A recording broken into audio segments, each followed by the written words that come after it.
Welcome to Pub Sports Radio and Ian Cameron's Football Frenzy for Thursday, September the 2nd. We are ready for another week of Canadian Football League action. That is the focus of this show each and every Thursday. Throughout the year, we will throw in a little NFL talk. We'll throw in a little college football talk on occasion. But there are other shows on Pub Sports Radio, most of them involving me, that are going to be talking NFL, that are going to be talking college football. So that is why for the remainder of the football season, this show is primarily going to be a Canadian Football League CFL betting show.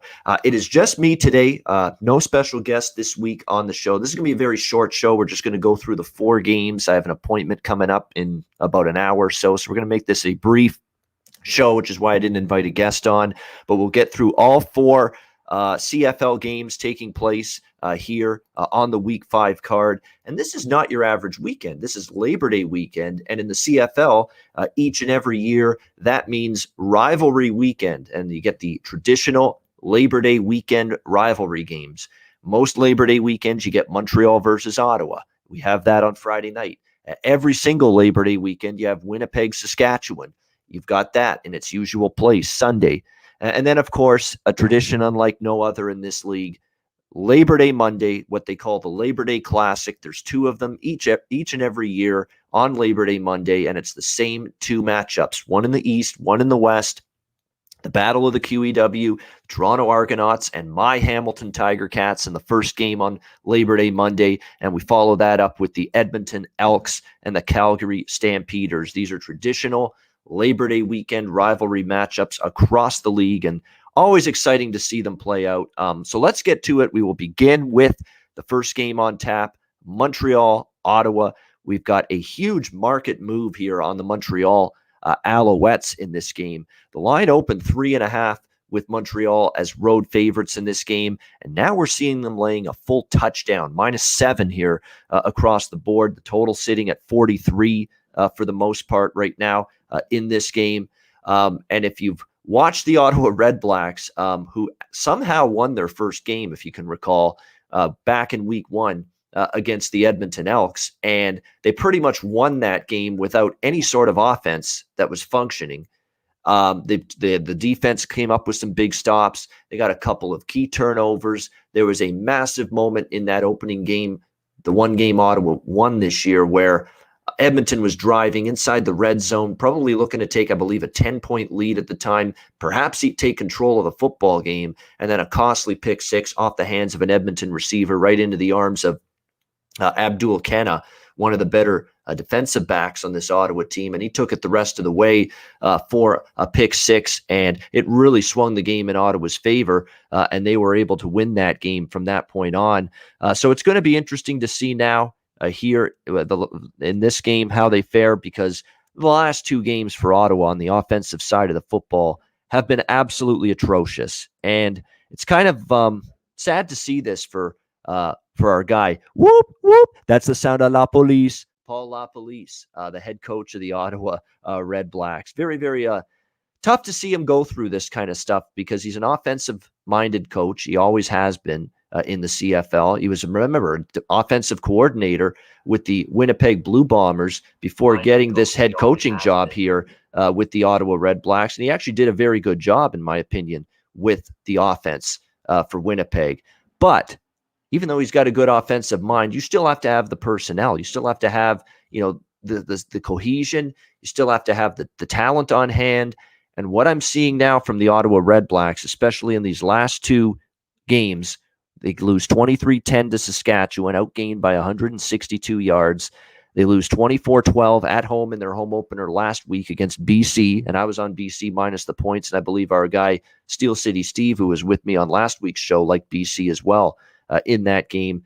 They get the win and cover, and Ottawa was outgained by 122 yards, and once again, just lacking any sort of explosiveness offensively. And now you have to ask yourself the question, what is causing this? What is wrong? I think it's a slew of issues. First of all, we always have to start when we analyze an offense at the quarterback position. Are you getting good quarterback play? They aren't from Matt Nichols. And I don't think it's fair to blame it all on Matt Nichols, but the circumstances around him are bad. He's coming off significant injuries, not 1, but 2. He's an older quarterback now, and it's probably affecting him more in a negative fashion, the 2-year layoff, than maybe some other quarterbacks in this league. So that's an issue. Um, the offensive line for Ottawa, it's offensive in the bad sense of the word, as in it's playing atrocious right now. They're giving up sacks left and right. They have no push. They're not controlling the line of scrimmage. The line of scrimmage is getting blown up against them by the opposing defensive front. And there's not much time for Nichols to step into the throw, find receivers down the field. And right now you're seeing not much of a ground game either. It's not like they have outstanding running backs, but Timothy Flanders has at least shown you a little bit at times in the past to be able to run the football for this team. And right now he's just not getting the open lanes to run because the offensive line's just not doing a good enough job in opening up those lanes for the run game. And then, of course, you look at the skill position talent, and I think it's a fair assessment to say, could Ottawa have the worst receiving core in the CFL, the weakest in terms of the team that lacks the most depth? At the wide receiver position in this league right now, I think you can say that is the case right now with this Ottawa team. Other than RJ Harris, I don't know who you really truly trust to throw the football to on this team at the moment. That's the issue that they've got. It's everything. The quarterback has to play better. The O-line's not good right now. And the receiving core to me is very, very thin, outside of RJ Harris on this team. So you need a little bit more. You're going to need more from Daniel Peterman. You're going to need more from Justin Davis, Ryan Davis, Nate Bahar. I mean, there's other guys that are going to have to step up, but they're all young players. They're all very young players. They're not proven CFL commodities right now. And so you've really got to factor that in, that this is just some significant growing pains right now for this Ottawa team. Montreal has definitely not played well in 2 games. That's the one caveat now, that you're laying a full touchdown with Montreal on the road. The caveat is that they haven't played good in the last 2 games. The Montreal Alouettes, they lose 28-22 against Calgary. Keep in mind, they were facing a first-time ever CFL starting quarterback. Jake Mayer was the quarterback that day for the Stampeders, making his debut with Bo Levi Mitchell injured. And Montreal really had no answers for him as that game went on. They confused him early, maybe some early jitters in the first quarter for Mayer against that Montreal defense. But, man, he was slicing and dicing them most of the second half, and they end up winning 28-22, and Montreal losing that game. And then last week against Hamilton, just an awful game, especially for the offense. And we need to start pointing at least a couple of fingers right now at Vernon Adams, who just has not played good football the last couple of weeks. He's been inaccurate. He's not been reading the defense as well.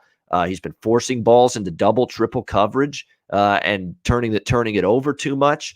I mean, there's been some major problems right now lately for Vernon Adams in terms of his accuracy and his ability to just find receivers, make good decisions. He's struggled with that in the last couple games for Montreal. So they've lost 2 in a row, and they're not coming into this game by any stretch of the imagination in good form. They've lost 2 straight since beating Edmonton in their opener. It's funny, both of these teams won win, and they both came against Edmonton. That's the one thing they do have in common, but there's a big difference. Montreal outgained Edmonton by 26 yards in the 30-13 win they had over the Alouettes. Ottawa beat Edmonton 16-12, but they were outgained by 316 yards. To be honest, Ottawa had no business winning that game at all, but somehow they did. I think this could be one of those get-well games for Montreal.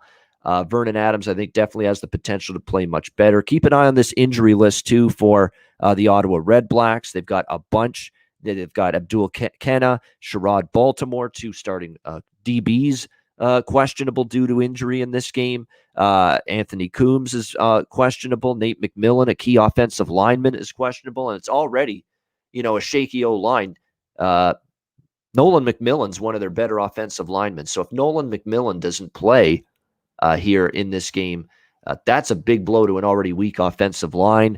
There's a couple defensive linemen that are questionable. And, of course, like I mentioned, RJ Harris is the big one, because then all of a sudden Nate Bahar, receiver, questionable. And he actually played all right last week. He's one of those young receivers that stepped up a little bit for the Redblacks. And so there's some injury concerns there. The main injury concerns for Montreal going into this game are Tony Washington, the offensive lineman, veteran O-lineman, very good one as well, questionable for this game. Other than that, for the most part, they're pretty healthy, the Montreal Alouettes going into this game. Now, the question is, can they get healthy on the field after 2 straight losses? I thought the opening line on this game, which was was Montreal minus 3.5. I couldn't believe the line was that short. I couldn't believe it opened that short. And clearly clearly the betting markets agree with me. It never should have opened that short. Minus 3.5 on Montreal. That is where this line opened. Minus 3.5 on the Montreal Alouettes. And now the line is basically doubled to minus 7 on Montreal in this game. I grabbed Montreal right away, minus 3.5. I said, there's no way this can't go up. It has to. I mean, that's just way too short right now with what this Redblacks team is going through offensively. And sure enough, the betting markets agreed. They pushed it up to 7. Now I'm a little bit more hesitant to recommend a Montreal bet at minus 7. I think they possibly could win by a touchdown or more. Very, very much could do that. The one thing about Ottawa is their defense has been serviceable. It's been manageable. But at what point does this defense finally break down? And, they gave up 27 points last week to Hamilton, 28 the week before. Eventually, because you're 2 and out all the time on offense, it's going to be a reverberating negative for your defense. So eventually, I think you could see Ottawa's defense get worn down. I still lean Montreal, but boy, I hate to tell people, bet minus 7 when you could have bet minus 3.5 or minus 4, minus 5 or minus 6 earlier in the week. But I couldn't endorse Ottawa right now, not with their offensive woes. The total 43, I hate to say this, but you think 43, isn't that a low total for a CFL game? I would still bet the under in this game before I bet it over. Montreal's offense has kind of been bad last couple of weeks. Vernon Adams not playing at his best. And I certainly don't trust Ottawa to put up points. And it's worth noting, every Ottawa game has had 36 or fewer total points in the first 3 games of the season. So even at 43, it is difficult for me to endorse an over with this Ottawa team right now. So I would lean under. You don't get the best of the number, but there's a reason Montreal took a shit ton of money in this game. And I agree with it. All right, we move to Sunday, Winnipeg, Saskatchewan. We've got the Saskatchewan Roughriders, 4.5-point home favorites, 43 the total in this game. You talk about offenses that just aren't fully clicking right now and haven't been, sharp the last couple of weeks. We talked about that with Montreal. We've basically said that the way it's been with Ottawa all season long. You could say that the last couple of weeks about Winnipeg. Their offense just hasn't been fluid.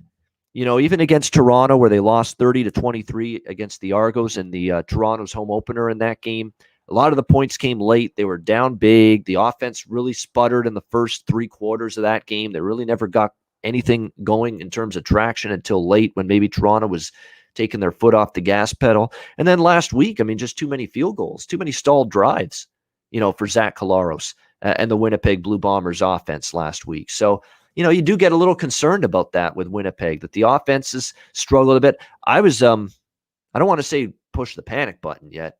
We know he's been a great running back, but I don't know. Andrew Harris didn't look like he had that 100%.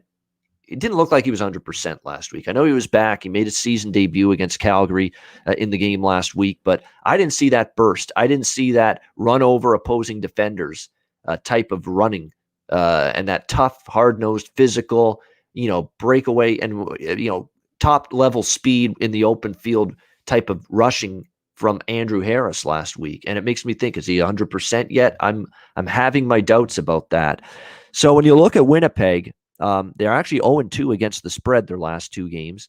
Like I said, the loss to Toronto, 30-23. They beat Calgary, but got outgained by 61 yards in that game. In terms of per play, they were only 0.2 yards per play above Calgary in that game. And like I say, the offense has had some troubles finishing drives. And when you look at it, even with Darvin Adams back, they've still got a lot of key players on the injury list offensively, including Nick Dembski. And even on defense, Willie Jefferson, who we know is just one of the best defensive players in the entire league. You cannot underestimate how good this guy is, but he is questionable with an ankle injury along that Winnipeg defensive front going into this game here against Saskatchewan. So that is an impact injury. Absolutely. You're talking about one of the best players in the league on defense. I'm not just talking about one of the best defensive linemen. I'm talking about one of the best players, period, for any team on defense. That is Willie Jefferson for the Winnipeg Blue Bombers. So he right now is battling an ankle injury. We're not sure if he's going to play on Sunday. I wouldn't be rushing to back Winnipeg here. I mean, it's tough, with this Saskatchewan Roughriders team. They're playing some outstanding football. They're coming in off a bye week as well, so extra time to prepare for Craig Dickinson, Jason Moss, the offensive coordinator, and that coaching staff, because they haven't played since a couple weeks ago at home against Ottawa. They won that game 23-10. And I'm almost at the point now where I'm willing to admit that I'm not going to win that Saskatchewan under the win total bet. And it's just it's looking like it might not be a good read for me. Just thinking Saskatchewan was going to be overrated. I never thought that Cody Fajardo was going to be this good, but he is playing outstanding at the quarterback position for this Saskatchewan team. 33-30 points in wins against BC and Hamilton. The last game against Ottawa, maybe not quite as crisp offensively. It took them a while to get going, on offense. But by the second half, they were starting to move the football pretty good. But there's no doubt. I mean, this offense with Cody Fajardo at quarterback, he's been good. He's been really good. And I didn't give him enough credit coming into the year. But, what are his numbers overall? Let me bring up his stats for the year. 4 touchdowns, 1 interception, 78.9% completions for Cody Fajardo through 3 games. So he's doing a good job. He's efficient. That's about as good as you can ask for efficiency in terms of efficiency. 78.9 completions? Just outstanding work by Cody Fajardo. A team that is 3-0 on the year. They've had a home-heavy schedule. This is now going to be their 4th game of the season and their 4th straight home game to open the year. So you talk about a cushy little schedule to begin the year. If I'm the Saskatchewan Roughriders, I'm sending whoever the schedule makers are for this league a little Christmas card 3 months early. Like, say thank you. I mean, you just gave us the most easiest, softest schedule imaginable to begin the year. 3 home games, a bye week, and then a bye week going into another home game against your rival, the defending Grey Cup champions. I mean, it couldn't have set up any better, for Saskatchewan going into this game. So this one I would lean Saskatchewan. I don't love laying more than a field goal usually in a rivalry game. I don't normally like doing that, but boy, Saskatchewan looks quite good, right now in terms of both sides of the football. Their defense is outstanding. I was not expecting their offense to be this good because all we saw in training camp was offensive line problems. And I'll tell you what, the offensive line has come of age. They've played better. They've come together more quickly than I thought they would. Give them credit for that. You also have to look at the fact that they've had good performances from a lot of their receivers. This Mitchell Picton has stepped up in the offense the last few games for Saskatchewan. They haven't had Shaq Evans, at wide receiver. He missed the last game with an ankle injury. He's questionable to return for this game. Jordan Williams-Lambert, another receiver Saskatchewan is looking toward this season to be an impact weapon in the passing game.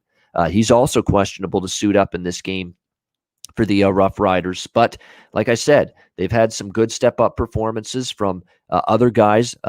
Braden Lenius, has been good. 3 receptions, 67 yards 2 weeks ago. Like I said, Mitchell Picton has been good. They've gotten other guys to step up, but Kyron Moore is another one. He had 9 catches for 48 yards in the game against Ottawa. But at the same point in time, you do want to see, hopefully, the likes of Shaq Evans and Jordan Williams-Lambert back in this game for Saskatchewan. Another thing that concerns me, too, is Winnipeg on the road, who haven't been necessarily as good this year. Well, they only had the 1 road game, but, all their wins were at home. Toronto, Calgary, Hamilton. They lost the 1 road game they had as favorites, 30-23 against the Argos.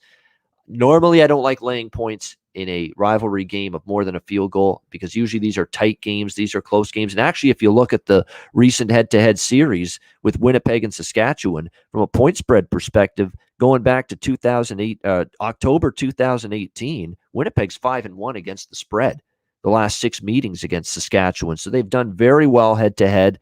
2019, they played each other 4 times, 2-2 straight up for Saskatchewan, but again, they just went 1-3 against the spread. And you look at the Labor Day game in Saskatchewan 2 years ago, Winnipeg was a 5-point underdog. That's basically where this number is right now, 4.5, almost 5. And the game was a 2-point game. Saskatchewan won, but it was 19-17. So yeah, it's tough, but I just don't feel comfortable going against the Riders right now. I mean, they played very good football. They're undefeated at home. They've had a bye week, extra time to prepare, a solid chance maybe to see Evans and Williams-Lambert, two of their better receivers, draw back into the lineup this week because of injury, after their injuries. So I would lean Saskatchewan. Again, it's a lukewarm lean. It's not a strong opinion for me, but I would lean to the -4.5 here with Saskatchewan. Total 43. Boy, tough to bet over as well here with these two defenses. Winnipeg's strength is their defense. Winnipeg's defense has been very good. Saskatchewan is an excellent defense and still could be, a couple of key receivers out potentially as well once again. So probably would lean under the total in this game between the Blue Bombers and the Riders on Sunday night. Again, we're seeing an adjustment with these totals, but the stats don't lie. We're 12-3 to the under in 15 CFL games this year, 12-3 to the under. And yeah, the totals are being adjusted, but yet even with the adjustment with the totals now, we're seeing them all low 40s, mid 40s across the board. We're still seeing a lot of games not even hit 40 in terms of total points. And again, 12-3 to the under. So, I'm waiting for the pendulum to swing. I'm waiting to finally see some signs of life and better offense, in some of these games. But we just have not seen that across the board fully just yet. We're seeing a lot of dink and dunk passing, time-consuming drive stalling in opposition territory or stall. I'm finding that a lot of drives, like you get a couple of first downs, you get the ball to midfield, and then that's where defenses are really, really getting, putting the pedal down and getting off the field and forcing a punt from midfield, which is going to back up the other team. And it's just lots of factors leading to these games and why they've stayed under the total. But, at some point we're going to see some overs. We will. It's just a question of when, not if. But 12-3 to the under. Clearly the adjustments haven't been enough yet. The average totals are even lower this week.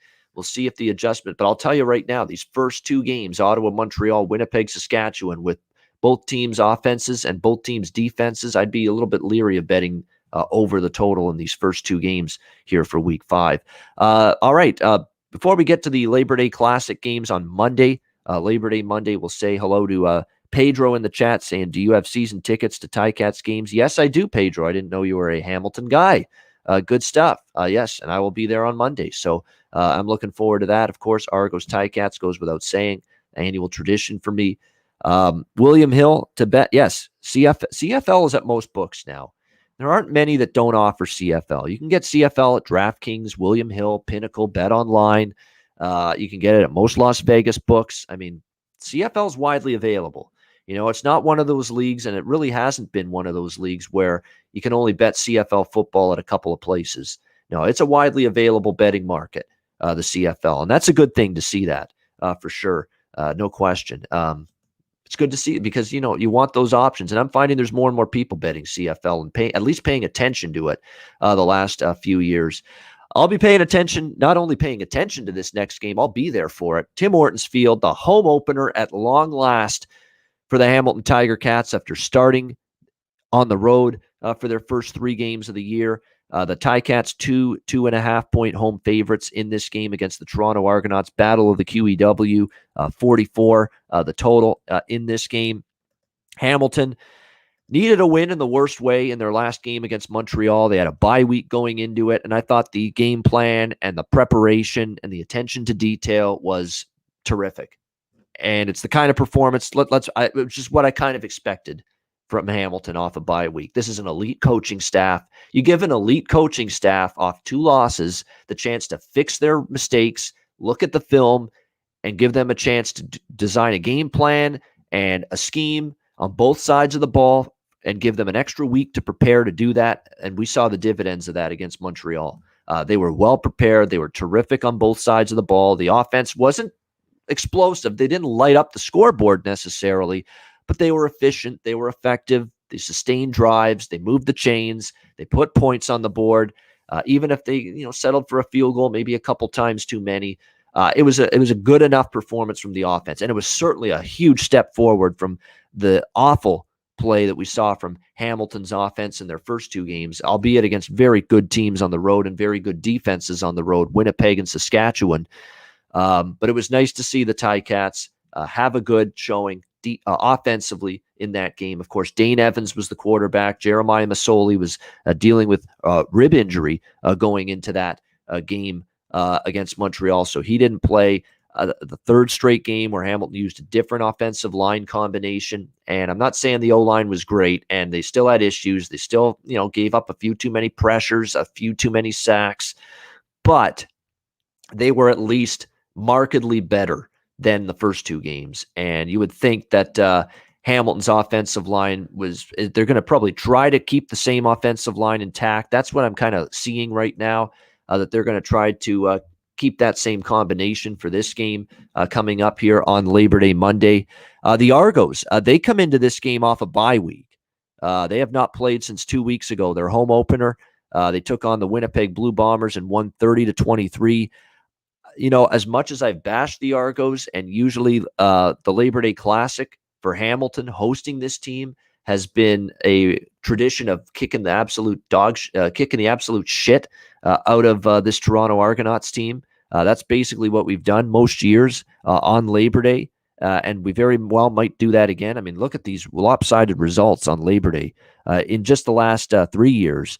Well, actually, the Labor Day in 2017 was pretty close. It was 24-22 in favor of Hamilton, but last 2 years, 42-28 Hamilton in 2018 in the Labor Day Classic. Last year, 38-27 for Hamilton in the Labor Day Classic. Double-digit victories have been very, very much the norm, not the exception to the rule for the Hamilton Ticats on Labor Day. But this Toronto team is a lot better. As much as I hate complimenting this team, it really, really pains me anytime I got to say something good about the Toronto Argonauts. But you got to be fair and you got to be unbiased, even though I am a Ticat fan and season ticket holder. You got to be fair and say that Toronto is going in the right direction. They are.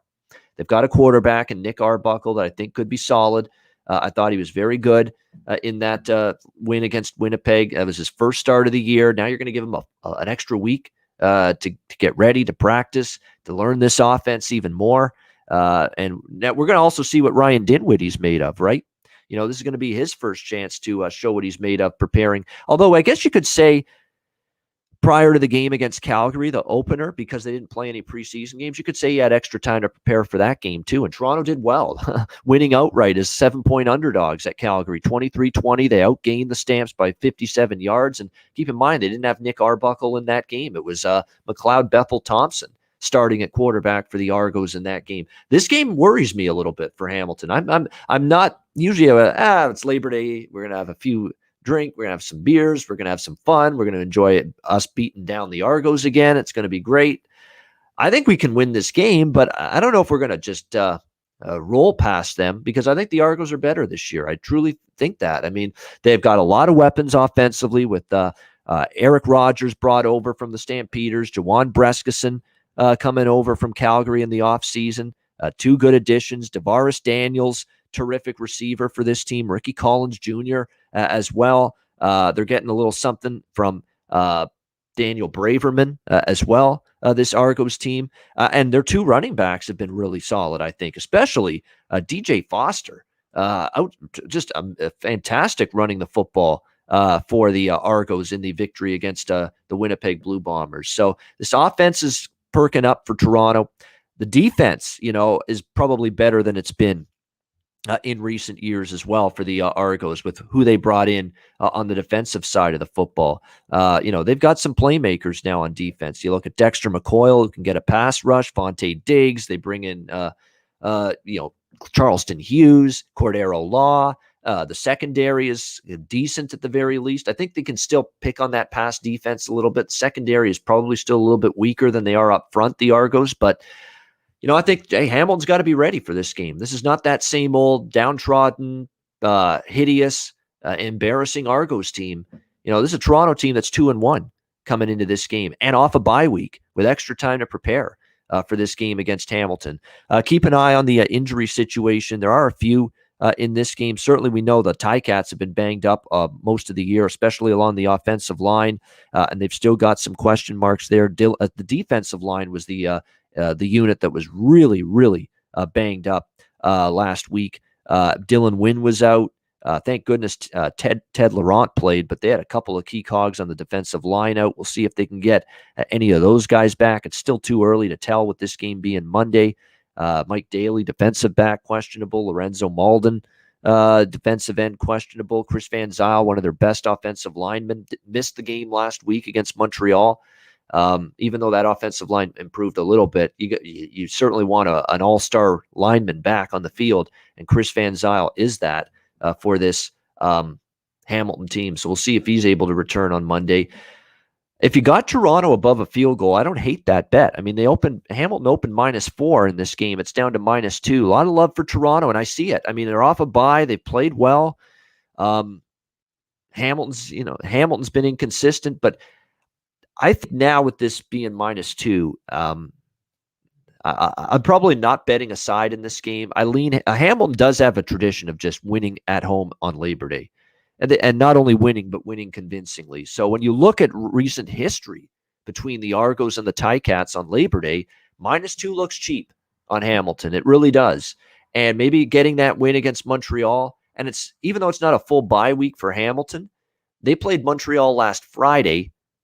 They play this game on Monday. So it's really 10 days between. It's almost like a mini bye week, if you will, for the Hamilton Ticats going into this. Not a full bye week, but a mini bye week, because you actually have 10 days between games. So they actually do have some time to put some things in the playbook, some wrinkles in the game plan here, if you will. Maybe put some things in there that can maybe take the Argos by surprise a little bit. Should be a really good. I think this is going to be a pretty close competitive game. But at -2 with Hamilton's strong home field, look, you cannot underestimate. And I've been there, obviously, for years for these home games for Hamilton. Don't underestimate how loud that crowd's going to be. You know, for a lot of people, this is going to be their first time in a live sporting event, and it will be their first time live at a Ticat home game since the pandemic. It is going to be a great atmosphere for the home team, and it's that little boost that you would expect the crowd to bring to them here in this game. So I've got a lean to Hamilton here, just based on where the number is. I think if it's above 3, I would actually lean the other way. But below 3, I lean a little bit to Hamilton here. The home field does make a difference, in my opinion. I mean, the crowd will be amped up. I mean, it's the first home game in 2 years for them. And it's to Hamilton, I put them, I would say, behind Saskatchewan and probably tied with Winnipeg for the best home, field experience, advantage, the strength of the home field. I would say they're tied for second with Winnipeg. And obviously no one is matching Saskatchewan, but I would put us, top 2, top 3 in terms of toughest best, strongest home field advantage in the CFL. I think we've got that in terms of second or third in the league. So that's going to make a difference. We'll see if I'm sure Dane Evans is going to be at quarterback again. Why change it? I mean, he won. He got the win, got the first win of the year 2 weeks ago. I think definitely you could look at him starting again at the quarterback spot. See, I'm kind of if Chris Van Zyl plays on the offensive line, and I see Ryan in our chat saying the under. Yeah, the unders have been the way to go, 12-3. But this is one I might make a case for the over a little bit. I do lean over here in this game, just especially if Van Zyl plays on the offensive line. Look, Hamilton put up 27 points. It was by far their best offensive game of the year against Montreal. And we've seen this Toronto offense. Look, they went on the road against Calgary, scored 23, and that was with Bethel Thompson. One game with Nick Arbuckle at quarterback, now that he's healthy again, and they scored 30 points against a very, very solid Winnipeg defense. So, you got Hamilton scored 27 against Montreal. Toronto just comes off putting up 30 against Winnipeg. I think the Hamilton offense is going to continue to get more cohesion. I think from what I've read locally here, they're going to keep the same combination on the offensive line intact. The only change they're going to make is if Van Zyl comes back in from injury. And if that's the only change, that's a good change. It's not a change like, it's going to throw off the chemistry. No, he's an all-star offensive lineman. It's actually going to make them better. So they're either going to bring back a guy that's going to make them better on the O-line in Van Zyl, or they're going to keep this. If he's not ready to go, they're going to keep the same combination on the O-line that they had 2 weeks ago that gave them their best offensive game of the year. So I'm actually leaning over the total. Again, we're talking 44. We're not asking for much. We're not asking for a shootout. We're not asking for 38-31. We're not asking for 28-21. Even 24-21 will get you over this total. That's how low it is. And you start to look at recent history here with the Argos and the Ticats. Plus, you have Ryan Dinwiddie, who's the head coach of the Argos, an offensive-minded coach. The bye week, I could see him putting in some offensive plays that work, and do some damage here against the Ticats a little bit with the extra time. You look at the Labor Day games as well, 42-28, 38-27, 24-22. I mean, just the last 3 Labor Day games alone, you've had at least 46 points in the games each of the last 3 years. So I actually lean a little bit over the total here. I'll probably put that in as a bet prior to kickoff on Monday. So, yeah, I like the first 2 games. I would only go under with those. But this one I actually do lean over a bit. We wrap up week 5 with Edmonton and Calgary, the second of the 2 Labor Day Classic matchups on Monday. We've got Calgary 5.5, 6-point home favorites, 42.5 the total. Jake Maier, let's give this guy credit. He's been fantastic, really. I totally did not expect him to be this good. He has been solid. I mean, he was very good against Montreal. He had a bad first quarter, a couple of interceptions, maybe some jitters, maybe just not comfortable right away in that game. But as that game went along, he got better. He led them to the victory against Montreal. And I thought last week on the road against Winnipeg off a loss to the Argos, an excellent defensive front. I thought this is where the kid looks like a rookie again in this game.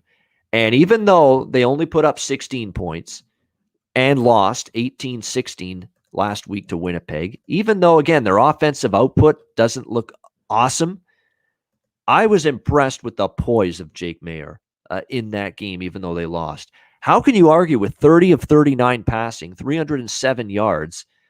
He found 5 different Stampeder receivers had at least 4 receptions last week.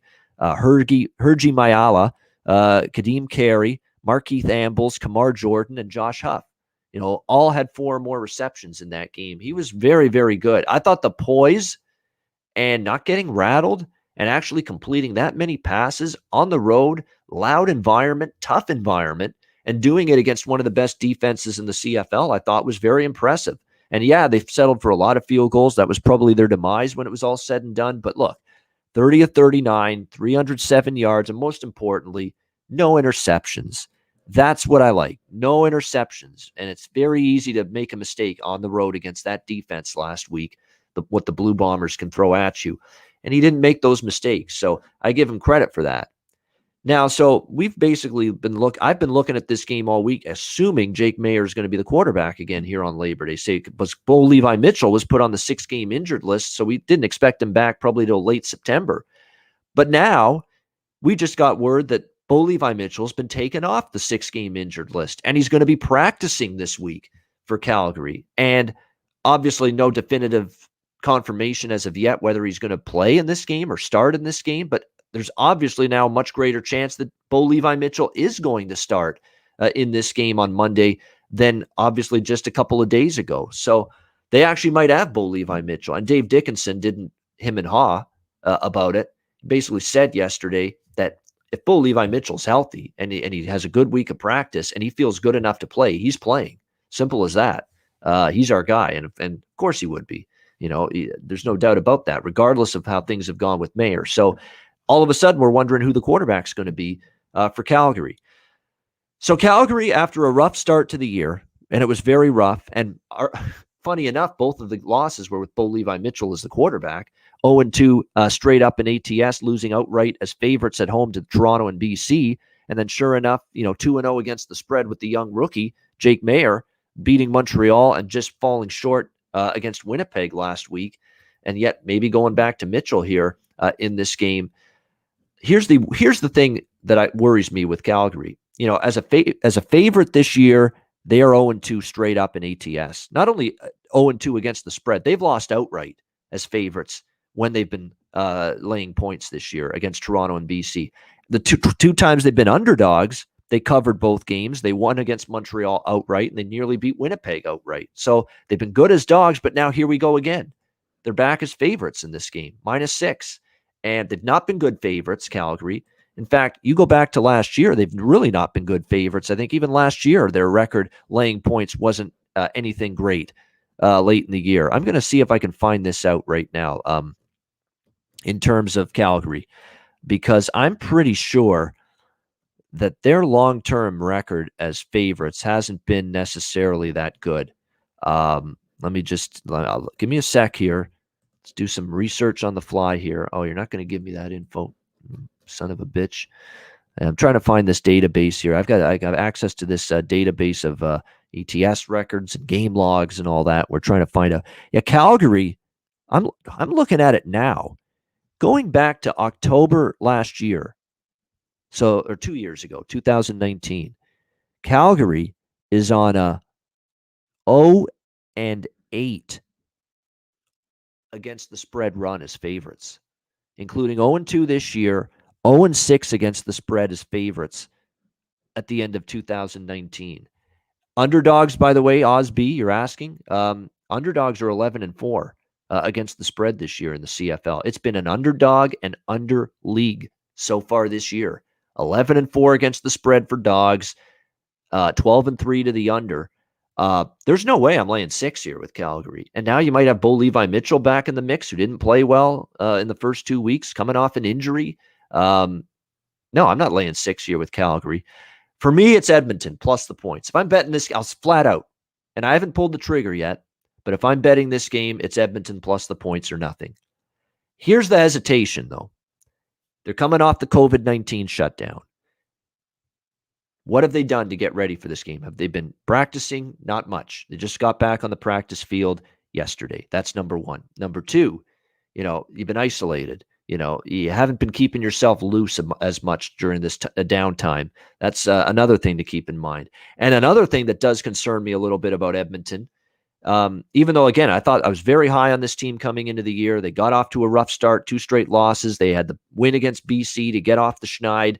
And then all of a sudden, the COVID-19 outbreak happens. And, of course, they get their game canceled. Their last game against Toronto got canceled because of the COVID-19 situation. We got to see who's available. Who's going to play for Edmonton here? Jamie Elizondo, the head coach, is already saying there's going to be a group of players that aren't able to play in this game. He didn't say whether they're impact players. He didn't say whether they're starters. He didn't say whether they were backups, say second or third stringers. All he said to the media yesterday, Jamie Elizondo, is, we know we're going to have some guys out for this game. Well, how can you go to war backing Edmonton right now, not knowing who exactly is going to play for them in this game? Like, what if it's? I don't think Harris is one of the guys that won't play. I think he's fine in terms of not having the. I don't think he's one of the guys that got COVID, to be honest with you. But some other people. I mean, we're hearing whispers. Darrell Walker is in that group that may not play on Monday, and there are a couple of key starters that are in that mix of players that are in that group that Jamie Elizondo is referring to that may not play in this game for Edmonton. So. It is. It's tricky because to me the value side is Edmonton here. I mean, Calgary is on a brutal stretch of point spread failure as favorites. 0-2 against the spread as favorites this year. They finished the year 0-6 against the spread as favorites in 2019. I'm not rushing to lay points with them. And if Mayer's back at quarterback, I'm still not rushing to lay points with them because, again, it's one thing to cover. It's one thing to win outright as an underdog. It's one thing to, hang in there and lose by 2 like they did against Winnipeg as an underdog. Well, now you got to win by almost a touchdown. And I don't like Calgary in that role right now. They've not been good in this point spread role for a very long time. But who's going to play for Edmonton? That's the $1 million question. Who are these players? Who are this group of players that he is talking about, Elizondo, that may miss this game? Because if it's 2 starting offensive linemen, maybe 2 defensive linemen, and maybe one of your best receivers, that's going to hurt. And I don't want it to be that way. So I'm just keeping my eyes open, keeping my ears open, hearing and listening and seeing what what more information we can get from Edmonton prior to game day. I will say this right now as of this this recording on Thursday, September 2nd, which is 4 days before the game. I would only look to the Edmonton Elks side plus the points. I will not be laying 5.5, 6 with Calgary. Not at all with this team being a bad favorite lately. And usually, again, in these Labor Day Classic games, you get pretty close competitive games.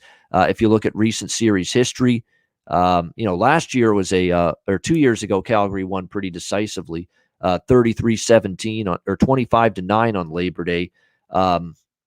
And they swept the 3 games 2 years ago against Edmonton, but different teams now. Calgary, didn't play well down the stretch last year. Have struggled as favorites this year. Different situation all around. So I lean Edmonton right now. And this is another game where, look, whether it's Jake Maier at quarterback or Bo Levi Mitchell, Jake Mayer's been solid. He's been efficient. He's been making good reads. He's been keep protecting the football. He certainly did that against Winnipeg. His arm strength I'm impressed with. He's zipping the passes right now for Calgary. He's showing some zip with his throws. They've got a good receiving core, Mayala and Huff and Kamar Jordan and company. And we certainly know what Edmonton has offensively. They've got weapons galore. Trevor Harris, Greg Ellingson, Darrell Walker if he plays, a great running back in James Wilder Jr., who has definitely, turned back the clock and played well this year for the Edmonton Elks. You've got a lot of offensive game breakers on both sides here, and you've got a total of 42.5, which is right there with the Montreal-Ottawa game as the lowest total on the board this week. This is one where I'm very, very interested in the over. Very interested in it. 42.5 with these two teams, with Trevor Harris and an offense that's got a good skill position group, a Calgary defense that at times can still be a little bit tricky to trust. And probably one of the better offenses they played so far. They played McLeod, Bethel, Thompson, and the Argos. They played who did they play? They played Montreal, but struggled that day. And then last week they played Winnipeg, who's just had trouble finishing drives. So I think this is going to be a sterner test for Calgary's defense. On the flip side, I think Edmonton's defense has been all right, but it's been better than it was 2 years ago. It had to be, because it was awful 2 years ago, the Edmonton defense. But they're not going to shut down Calgary on the road, I don't think, completely here. So this total 42.5 seems pretty cheap, pretty reasonable to me. In fact, this is probably, if I were to look at one game this week, one single game, if I were to say, in spite of the 12-3 start to the season in terms of unders, what's the one game where I could say, you know what, I feel good about it, the over this week, and maybe a turning of the tide in terms of CFL totals? It would be this game with Edmonton and Calgary. I think this one's got a good chance to get up and over 42.5. All you need is 24-20. Think about that. 24-20 would cash an over in this game. And I think that can be done between Edmonton and Calgary. All right, there you go. That is the look at CFL Week 5 and another edition of Ian Cameron's Football Frenzy in the books. Again, had to cut the show a little bit shorter than the full hour today because got somewhere to go in just a little bit. But appreciate everybody in the chat for joining us. We've got Pedro, Osby, Turnsey, Top Set, North Ender. Cats will live and die by that O-line. You're damn right they will. I mean, that O-line is significant to them. It was at least a little better against Montreal, but they've got to absolutely show that they can keep improving along the offensive line. Nathan Cerna, Brian Watson, we appreciate it. Everybody in the chat here joining us for this edition of Ian Cameron's Football Frenzy. Boise game. There's a lot of love for UCF there. In that game. College football, yeah, I'll throw that out. We'll get to CFL best bet at the end of the show, but it's getting up there now with Central Florida. I took Central Florida -4 like weeks ago for a small bet. Now 6.5. If it touches 7, I would say maybe give a Boise a look at that point, because they got Hank Bachmeier, a capable quarterback. I think it would be just a little bit too many points at that number. East Carolina's taken a lot of money. I agree with it. I think they're a live road dog there. I think App State's on its way down as a program. I think East Carolina's on its way up as a program. And look, you're going to catch that many points with the AAC team over the Sun Belt team. What's the better conference, top to bottom, AAC or Sun Belt? You don't even have to think twice. You know the answer. South Florida, NC State. NC State taking money. I agree with that. I think it's a tough way to start the year for South Florida, a team that won one game last year that lost by double digits in 6 of their games. So tough one there. Bowling Green, Tennessee should be high scoring. Tennessee's going to play as fast as they possibly can. They could rack up 45, 50 points all by themselves tonight against that sad sack, pathetic Bowling Green defense.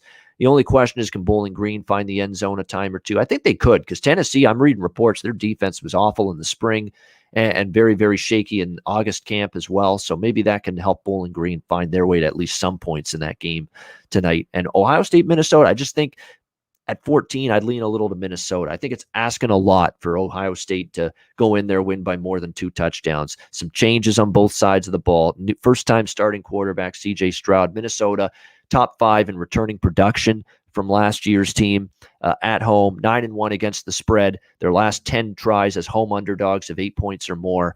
It's just, I'm not saying Ohio State's not going to be great again this year, but you're asking them to win by more than 2 touchdowns on the road, first-time ever starter, some changes on both sides of the ball, a Minnesota team that's got a senior quarterback in Tanner Morgan, a good running back in Mohamed Ibrahim's, good offensive line, a defense that plays a 4-2-5 scheme, which is 5 defensive backs, and that's good when you're playing a loaded receiving core like Ohio State, Olave, Wilson, and there's others that they've recruited. It's unbelievable how deep they are at wide receiver. But the fact Minnesota is going to play 5 DBs on the field in that 4-2-5 scheme with that Gophers defense, I think at least gives them a puncher's chance to at least try to neutralize that passing attack of Ohio State tonight. All right, we'll get to best bet for the CFL Week 5 card in just a second. But first, we'll pause for messages from Manscaped and Southtown 101.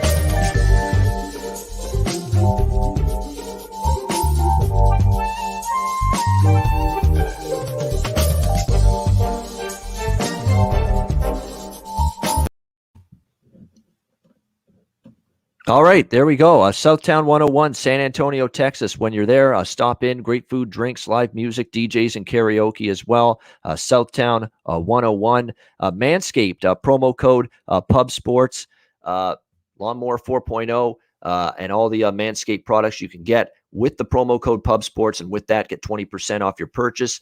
And mybookie.ag, promo code Pub Sports. Football season's here. Sign up for an account. Mybookie.ag, Bitcoin accepted currency for your deposit. Check out mybookie.ag, promo code Pub Sports. All right, best bet, CFL week number 5. I'm going to end with, 12-3 to the under. I get it. 15 games, 12 unders, only 3 overs. You're going to start seeing some overs. And you can't just blindly bet every CFL game over the total or under the total right now. There's going to be some games that eventually go over the total, and I'm going to give you one that I think has a great chance to go over the total, and it's the Edmonton-Calgary game. That's what I'm going to go with for best bet. Edmonton-Calgary over 42.5 on Monday, the second of the 2 Labor Day Classic games. You're going to have either Jake Mayer, who's been better than I thought, or Bo Levi Mitchell at quarterback for Calgary. Trevor Harris for Edmonton. Skill position weapons on both sides. Total in the low 40s is just too low. These are not inept offensive football teams. They're very good offensive football teams. And by the way, they have very good kickers. All it takes is these teams to get inside the 45-yard line of the opposing team, and they can put 3 points on the board. Sean White for Edmonton is a great kicker still, even though he's older. And Rene Paredes is one of the best kickers in the CFL and has been for years. So to me, this total is just low. This is just too much of an adjustment. Not so much across the board.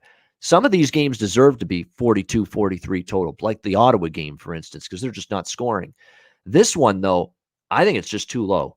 You've got 2 great kickers, 2 good quarterbacks. Whoever's in for Calgary, you're going to get a solid quarterback. Harris is for Edmonton. They've got weapons on both sides. Better than average O-lines. The total is just too low in this particular game, considering the offensive personnel on the field. Give me Edmonton and Calgary over 42.5. That is going to be my best bet for CFL Week 5 right here on Ian Cameron's Football Frenzy. That'll wrap up this show. Thank you to everyone for tuning in. We appreciate it. We'll be back next Thursday, and I will have a guest with me, a little bit more of a longer show next week for sure, and we will have a guest joining me for the next edition of the Pub Sports Radio, Ian Cameron Football Frenzy. Thanks for joining me. I'm Ian Cameron. Enjoy CFL Week 5. Enjoy the games and good luck. We'll see you next Thursday, 1 p.m. Eastern, 10 a.m. Pacific, for another edition of Ian Cameron's Football Frenzy right here on Pub Sports Radio.